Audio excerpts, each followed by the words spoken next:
경영학을 알아보는 시간, 마케팅 활동의 관리에 대해서 알아보겠습니다. 마케팅은 다양한 학자들이 정의해 놨는데요. 이윤을 목적으로 고객에게 만족을 전달해주는 기업의 경영 철학이나 기업 활동으로 정의할 수 있습니다. 그리고 마케팅은 기업이 제공하는 제품 및 서비스와 고객의 구입 과정을 통해서 인간의 욕구를 충족시켜 이를 통해 이윤을 추구하는 기업 내 모든 활동을 의미하고요. 그리고 기업이 행하는 구체적인 활동, 이걸 의미로 봤을 때 마케팅 관리로 볼 수 있고, 그리고 기업을 경영하는 최고 경영자의 경영 철학은 마케팅 컨셉으로 볼 수 있습니다. 결국은 이제 현대 경영학의 출발은 고객의 니즈를 이해하는 거죠. 그게 이제 마케팅의 근본으로 볼 수 있습니다. 미국의 마케팅 협회에서는 마케팅을 이렇게 정의해 놨습니다. 마케팅은 고객, 클라이언트, 파트너 및 사회 전반에 가치가 있는 제품을 만들고 소통하고 전달하고 교환하기 위한 활동이자 일련의 제도 및 프로세스다. 이렇게 정의하고 있습니다. 솔로몬과 스튜어트에 따르면 마케팅은 다음과 같은 구성 요소로 되어 있습니다. 우선 필요와 욕구를 만족시키는 겁니다. 필요라고 하는 것은 기본적인 결핍 상태로 볼 수 있죠. 예를 들어서 사람이 생존을 위해서 무엇인가 배고픔을 느끼고 있는 상태, 이런 게 이제 필요의 상태라고 보면 될 것 같고요. 욕구는 그런 필요를 충족시키기 위해서 특정 대상을 요구하는 겁니다. 예를 들어서 음식이 필요한데 빵과 같은 특정 음식을 원한다, 이런 걸 욕구로 볼 수 있겠죠. 결국 마케팅은 필요와 욕구를 충족시키는 상품과 서비스를 제공하는 것이다, 이렇게 보면 될 거고요. 또 마케팅은 가치의 교환 활동으로 볼 수 있습니다. 이 교환 활동이라고 하는 것은 소비자가 필요와 욕구를 충족하기 위해서 무언가를 주고받는 행위죠. 즉 소비자는 이제 돈을 지불하고 상품을 구매할 수 있는데, 결국 마케팅 과정을 통해서 소비자와 기업 모두가 가치를 제공받을 수 있습니다. 그리고 마케팅 대상은 포괄성을 가지고 있죠. 우리는 흔히 마케팅 대상이 상품, 서비스라고 생각할 수 있는데요. 하지만 이제 보다 더 포괄적인 의미로 사용된다라고 보시면 됩니다. 예를 들어서 어떤 아이디어라든가 브랜드 이미지, 경험, 장소, 뭐 사회적 문제, 이런 것들도 마케팅의 대상이 될 수가 있는 거죠. 환경보호 캠페인을 벌린다라거나 아니면 유명인의 이미지를 관리한다라거나 이런 것도 마케팅으로 볼 수 있을 겁니다. 그리고 마케팅은 수단입니다. 즉 마케팅은 기업의 목표를 달성하기 위한 도구이자 전략으로 볼 수 있죠. 즉 매출 증대라는 목표를 기준으로 마케팅을 수단으로 활용을 하는 거죠. 제품을 홍보한다라거나 서비스를 한다라거나 가격 전략을 세울 수 있을 겁니다. 그리고 마케팅은 과정입니다. 그래서 연속적이고 순환적인 과정을 가지고 있죠. 그래서 소비자의 필요와 욕구를 파악을 해서 상품을 기획하고요. 신제품을 만들고 시장에 내놓고 피드백을 받아가지고 개선된 상품을 다시 만들어낼 수 있을 겁니다. 그래서 마케팅에 관한 구성 요소에 대해서 정리해 보시면 좋겠습니다. 마케팅 관리 철학은 다음과 같이 진화해 왔습니다. 그래서 이제 기업 마케팅 활동의 방향을 궁극적으로 결정짓는 기업 경영 철학인 것이죠. 이 마케팅 컨셉은요, 시대 상황에 따라서 생산, 제품, 판매, 마케팅, 사회적 마케팅, 이런 형태의 컨셉으로 진화해 왔습니다. 우선 가장 먼저 생산 컨셉은 뭐냐? 과거에는 이제 물건 자체를 만들어내기도 쉽지 않은 그런 시기가 있었죠. 그래서 그 당시에는 소비자들이 제품을 구매할 여력이 있고 해당 제품이 생산되기만 한다면 항상 호의적인 태도를 가지고 있고 구매할 것이다. 이런 전제를 가진 경영 철학이 생산 컨셉의 마케팅 철학으로 볼 수 있겠죠. 자, 그 다음에 이제 생산 기술이 이제 발전하기 시작하다 보니까 이제 제품 컨셉으로 발전하게 됩니다. 자, 제품 컨셉은요, 소비자들이 보다 나은 제품의 질, 보다 나은 제품의 성능, 그리고 보다 나은 제품의 역량을 통해 가지고 제품 혁신 등을 제공하는 제품을 가장 선호할 것이다. 이렇게 보는 경영 철학인 것이죠. 자, 그 이후에 판매 컨셉으로 이제 철학이 진화하게 되는데요. 요즘에 어떻습니까? 이 자본주의 시장에서는 항상 공급이 수요를 초과하죠. 뭐 마트만 가더라도 엄청나게 많은 물건들이 있지 않습니까? 이처럼 이제 제품이 수요를 초과할 경우에 이 판매 컨셉이 강조가 되는데, 즉 소비자들은 제품 판매를 증대시키기 위한 판매 지향적인 대규모 촉진 노력, 뭐 광고라든가 PR이라든가 다양한 어떤 이제 이벤트라든가 이런 것들이 없으면 해당 제품을 구매하지 않을 것이라고 보는 경영 철학입니다. 그래서 이제 판매를 위해서 다양한 촉진을 해야 되는 이런 것이 판매 컨셉의 마케팅 관리 철학으로 보면 되고요. 그 이후에 마케팅 컨셉으로 진화하게 되는데, 결국은 이제 기업의 목적을 달성하기 위해서 경쟁자들보다 목표 고객들의 니즈와 욕구를 효율적으로 파악을 해야 된다. 그리고 고객들에게 보다 더 나은 만족을 전달하는 것이다. 이게 이제 마케팅 활동의 성과를 좌우한다는 경영 철학입니다. 그리고 이게 사회적 마케팅 컨셉으로 진화하게 되는데요. 결국은 이제 기업이 목표 고객의 니즈와 욕구를 파악하고 만족시켜야 된다. 이런 관점에서는 마케팅 컨셉과 유사하지만 특정 고객뿐만 아니라 마케팅을 하는 부분이 사회 전체 복지를 증대시키는 방향으로 마케팅을 수행해야 된다는 차원에서 약간의 차이가 있다. 이렇게 보면 되겠죠. 그래서 기업의 지속 가능성을 높이기 위해서 지금 이제 적어도 마케팅 컨셉, 사회적 마케팅 컨셉 이렇게 진화해 가고 있다. 이렇게 보시면 되겠죠. 자, 마케팅 관리 철학 중에 판매 컨셉과 마케팅 컨셉을 비교해 보겠습니다. 우선 기업의 초점이 다릅니다. 판매 컨셉은 내부 지향적이죠. 그래서 기업이 판매량 극대화라는 필요성이 존재할 때 이 판매 컨셉의 철학이 중요해집니다. 그리고 이제 당연히 기업의 비즈니스 종류는 제품과 서비스를 판매하는 거고요. 불특정 다수의 고객에게 판매량 극대화를 통해서 이윤을 추구하는 것이 기업의 목적이 됩니다. 결국 이제 강력한 판매 촉진 수단에 의존하게 되는데요. 마케팅 컨셉은 보다 외부 지향적이죠. 그래서 고객의 욕구와 니즈를 만족시켜서 가치를 전달하는 것이 기업의 비즈니스가 됩니다. 목표 고객은 매우 구체적으로 타겟팅이 돼 있고, 따라서 기업의 목적은 고객의 만족을 통한 이윤 추구가 될 겁니다. 통합적인 마케팅 활동과 기업의 다른 분야와 공조 체제를 구축해야 되겠죠. 마케팅은 다음과 같은 역할을 합니다. 우선 소비자 욕구를 파악을 하는 거죠. 소비자의 필요와 욕구를 파악을 해서 이를 충족시킬 제품이나 서비스를 기획하게 됩니다. 그리고 두 번째, 가치를 창출하고 전달하는 것이죠. 그러니까 소비자와 기업 간의 가치가 교환되고요. 고객 만족을 통해서 지속 가능한 관계를 형성하는 것이 마케팅의 역할이 될 겁니다. 그리고 마케팅 과정을 통해서 시장 기회를 발굴하게 되는 것이죠. 새로운 시장이나 소비층을 찾아내고, 그리고 이를 기반으로 기업의 성장을 도모하는 것이 바로 마케팅의 역할이고요. 마지막으로 이제 기업의 목표 달성을 지원하는 겁니다. 매출을 증대시키고 브랜드를 강화하는 이런 것들이 바로 마케팅의 역할로 볼 수 있습니다.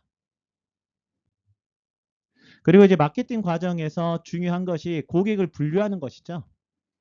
일반적으로 우리 이제 소비자라고 하면 일반적인 수요를 창출하는 사람을 소비자라고 볼 수가 있는데, 고객이라고 하면 우리 회사 제품의 구매와 직간접적으로 연관되어 있는 사람을 고객으로 볼 수 있습니다.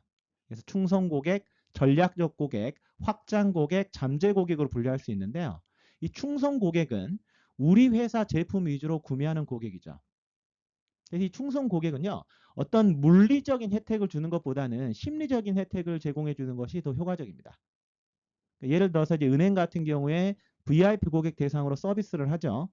그래서 이제 PB 룸으로 고객을 모셔가지고 이제 방 안에서 상담을 해드린다라거나 다과를 제공한다라거나, 아 그래 나는 조금 특별한 대우를 받고 있어, 이런 혜택을 주는 것이 훨씬 더 로열티를 높일 수 있는 방법이 됩니다. 자, 전략적 고객은 우리 회사 제품을 자주 구매는 하는데 다른 제품과의 비교를 통해서 구입하는 고객이죠. 비교를 많이 하니까 어떻게 해야 되겠습니까? 뭐 판촉물을 제공한다라거나 아니면 경품을 제공한다라거나 이런 실질적인 혜택을 제공하는 활동이 매우 효과적이 될 수 있습니다. 자, 확장 고객은 현재 우리 회사 제품에 관심은 있는데 아직은 이제 거의 구매하지 않는 고객이 확장 고객으로 분류될 수 있고요. 자, 잠재 고객은 향후 고객이 될 수 있지만 현재 우리 회사 제품과는 관련이 없는 고객이 이제 잠재 고객이 될 겁니다. 자, 그리고요. 우리 클라이언트라고 하게 되면 뭐 이른바 의뢰 입장에 있는 사람이 갑의 입장에 있는 사람을 지칭해서 부르는 경우가 많은데요. 뭐 예를 들어서 이제 광고 대행사 입장에서는 광고주가 클라이언트가 되겠죠. 이 클라이언트라고 부르는 고객들의 공통점은 구매력이 매우 크다라는 걸 겁니다. 그리고 이제 충성 고객 내지는 이제 전략적 고객으로 볼 수 있겠죠. 그래서 VIP 마케팅도 넓은 의미에서는 이제 클라이언트 마케팅으로 볼 수 있을 겁니다. 그래서 고객은 클라이언트 20% 플러스 커스터머 80%로 구성되어 있다라고 얘기를 하죠. 현대자동차에서는요, 제네시스 충성 고객을 위한 차별화된 마케팅을 하는데요. 뭐 예를 들어서 자동차 정비라러 들어갈 때도 제네시스가 들어가는 뭐 이렇게 길은 따로 준다라거나 이런 형태로 관리를 해요. 예전에 보니까 인천 에어포트 서비스 출시했더라고요. 저도 이거 보고 야, 다음에 차 살 때는 제네시스를 한번 사볼까 이런 느낌이 들 정도로 괜찮은 서비스 같아요. 보니까 이 에어포트 서비스라는 게 뭐냐? 그러니까 제네시스 고객이 공항을 이용할 때 차량을 전용 실내 주차장에 보관해주고 그 다음에 차량 점검 등 정비 서비스를 제공하는 프로그램이죠. 그래서 인천공항까지 이제 서비스 지역을 확대했다라고 얘기를 합니다. 그래서 공항 리무진 셔틀 서비스, 전용 실내 주차장 이용, 차량 기본 점검 15종, 차량 클리닝 서비스, 개인 응대 서비스 이런 이제 맞춤형 서비스들을 제공한다라는 거죠. 그래서 실제 이제 뭐 해외 여행을 나가는데 공항에서 제네시스를 타고 있다라는 이유만으로 이런 형태 서비스를 받게 되면요. 사실 로열티가 많이 올라가지 않을까라는 생각이 좀 들죠. 이런 형태의 어떤 고객을 좀 타겟팅 해가지고요. 이런 서비스를 제공함으로 인해서 고객의 충성도를 높이는 이런 전략을 펴고 있다라고 보시면 되겠습니다. 마케팅의 기본 요소에 대해서 살펴보겠습니다. 이른바 4P, 7P 뭐 이렇게 얘기를 하는데요. 마케팅 믹스라고 얘기를 하죠. 제롬 메카시 교수에 따르면 자, 기업이 그들의 타깃 고객층을 만족시키기 위해서 제품, 가격, 장소, 판매 촉진 이렇게 크게 네 가지로 나뉘는 마케팅 전략을 적절하게 섞어서 사용해야 된다. 이렇게 주장을 했죠. 자, 먼저 제품 관리에 대해서 알아보겠습니다. 그러니까 일반적으로 이제 제품이라고 하면 고객의 욕구에 부응하기 위해서 기업이 제공하는 거죠. 눈에 보이거나 만질 수 있는 유형의 제품도 있지만 무형의 서비스까지 포괄하는 개념이다. 이렇게 보시면 되겠습니다. 그래서 단순히 이제 제품이나 서비스를 생산하는 것뿐만 아니라 그 제품이 줄 수 있는 다양한 혜택을 통틀어서 이루는 거죠. 그래서 디자인이라든가 브랜드라든가 어떤 이미지라든가 이런 것들을 포함하고 그걸 관리하는 전략이다. 이렇게 보시면 되겠습니다. 요즘에 소비자들이 어떻죠? 단순히 그 제품이 주는 기능적인 편익, 뭐 예를 들어서 치약의 충치 예방 기능, 뭐 이런 것뿐만 아니라 이른바 이제 제품을 구입하고 소유하고 사용하는 데 따른 심리적인 만족감을 중요하게 여기죠. 그걸 보유하는 데 따른 어떤 개성이라든가 나는 그 제품을 이용하는 좀 차별화된 사람이야. 이렇게 나의 개성을 표현하면서 얻는 사회적 편익도 매우 중요하게 생각하고 있죠. 예, 제품은 이제 제품 믹스의 일부분을 형성을 하고 있고요.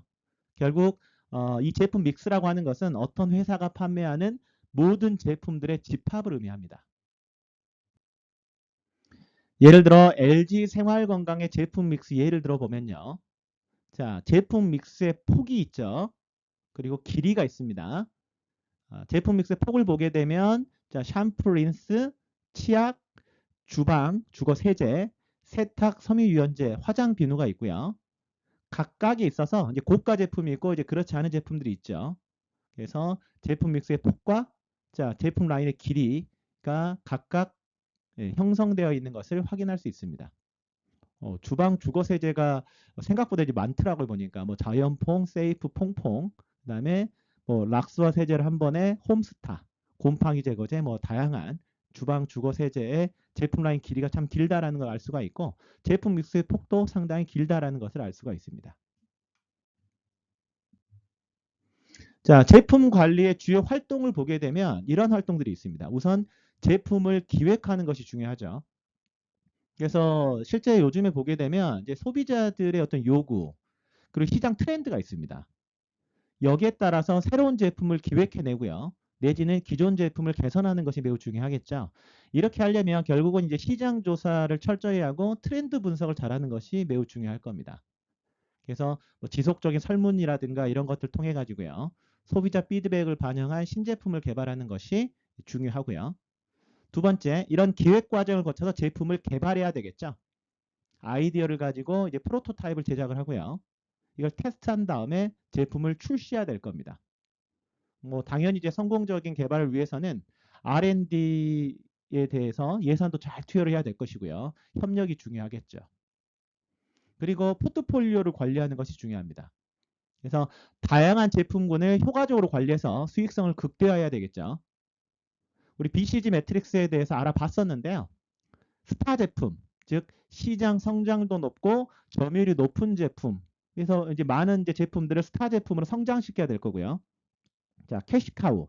이건 점유율은 높지만 성장률이 낮은 제품이죠. 그래서 이러한 제품이 있다면 투자는 조금 최소화하면서 여기에서 이제 수익을 극대화시키는 이런 전략을 가져가야 될 겁니다. 그리고 퀘스천 마크는 이제 성장률은 높은데 점유율이 낮은 제품이죠.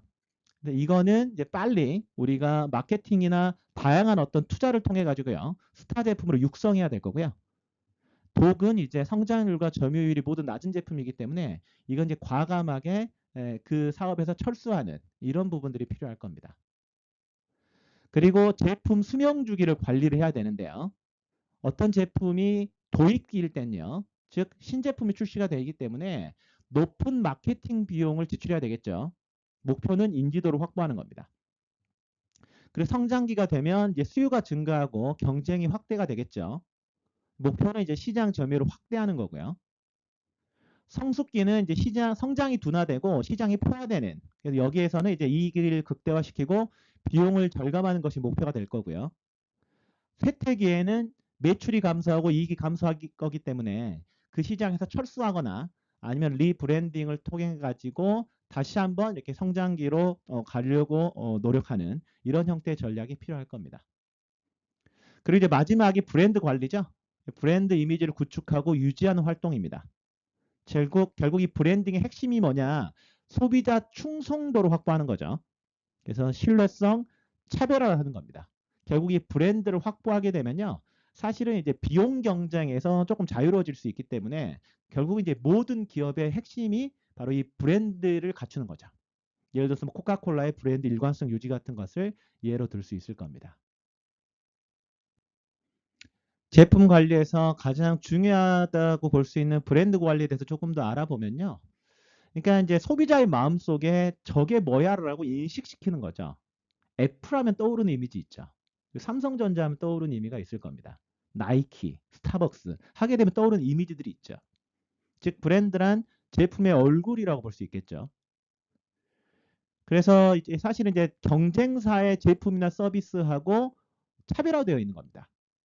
그래서 어떤 상징물일 수도 있는 거죠. 뭐 로고라든가 디자인이라든가 어떤 트레이드 마크라든가 이런 다양한 결합체를 의미한다라고 보시면 되겠죠. 만약에 기업의 제품이 소비자들의 마음속에 어떤 우호적이고 독특하고 그 브랜드를 생각했을 때 어떤 강력한 연상을 만들어낼 수 있다면 기본적으로 그 제품은 다른 경쟁 제품에 비해서 소비자들에게 더 많은 선택을 받겠죠. 그러면 그 기업은 어떻게 되겠습니까? 예, 가격을 보다도 높게 책정할 수 있을 겁니다. 이렇게 이제 브랜드가 창출한 부가가치를 브랜드 자산이라고 볼 수가 있는 거죠. 결국 이 나이키라고 하게 되면은 다양한 이제 브랜드가 연상이 되죠. 뭐 마이클 조던이라든가 저스트 잇, 그다음에 이제 높은 가격, 뭐 농구화, 뭐 이런 다양한 이미지가 연상이 되잖아요. 이런 것들을 관리하는 것이 바로 브랜드 관리다. 이렇게 보면 되겠죠. 자, 그리고 4P 중에서요. 두 번째는 가격 관리입니다. 이 가격이라고 하는 것은 결국은 이제 소비자들이 기업으로부터 제품이나 서비스를 획득하기 위해서 소비자 자신들이 포기하는 금전적인 부분을 의미하는 거죠. 그래서 가격을 결정하는 것이 매우 중요한데요. 근데 가격이 결정되는 요인에는 외부 요인이 있고 내부 요인이 있습니다. 우선 첫 번째, 외부 요인을 살펴보게 되면요. 일단 시장의 수요에 따라서 가격이 결정될 수 있죠. 소비자가 제품이나 서비스에 대해서 얼마나 많은 수요를 가지고 있느냐에 따라서 가격이 결정될 수 있습니다. 뭐 수요가 많다. 그럼 아무래도 상대적으로 비싸질 가능성이 높겠죠. 두 번째, 경쟁 상황도 가격에 영향을 줄 수 있습니다. 예를 들어서 어떤 제품이나 서비스를 제공하는 경쟁자가 많다면 아무래도 소비자 입장에서 대안이 많으니까 공급자 입장에서는 가격을 떨어뜨릴 수밖에 없겠죠.